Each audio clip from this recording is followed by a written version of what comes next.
2004, c'est une Ryder Cup dont je me souviens à plus d'un titre, compte tenu du fait que sur le papier, l'équipe américaine était vraiment meilleure, encore une fois avec ses ténors, Woods en tête et Mickelson en tête. Aux côtés d'eux, une épreuve très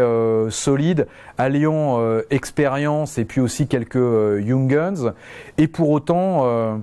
des choix d'association dans notamment les doubles, puisque Tiger Woods avait été associé à Phil Mickelson en double. Ils n'avaient jamais joué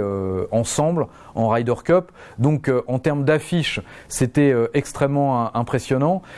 Pour autant, ils se sont effacés contre la paire européenne à laquelle ils étaient opposés, démontrant le savoir-faire d'un côté de l'équipe européenne dans sa capacité à créer des équipes et à faire feu de tout bois en toutes circonstances, alors que les Américains bénéficiaient d'une équipe sur le papier a priori plus forte, et pour autant on les qualifiait à l'époque d'équipe d'aéroport, les joueurs qui pourtant jouaient le PGA Tour toute l'année côte à côte, ne réussissaient pas à créer cette véritable dynamique d'équipe. Donc cette Ryder Cup aussi perdue par les Américains en 2004, ça a été le début d'une nouvelle dynamique pour l'équipe américaine qui a par la suite cherché véritablement à développer un esprit d'équipe, organiser des rencontres entre les joueurs à différentes occasions pendant l'année pour essayer de cimenter cette équipe et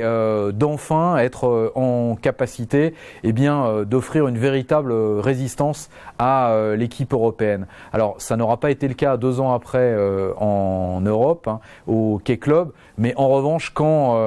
la Ryder Cup est retournée sur le sol américain en 2008, quelques années plus tard, là cette fois-ci ils avaient réussi à s'imposer contre l'équipe européenne.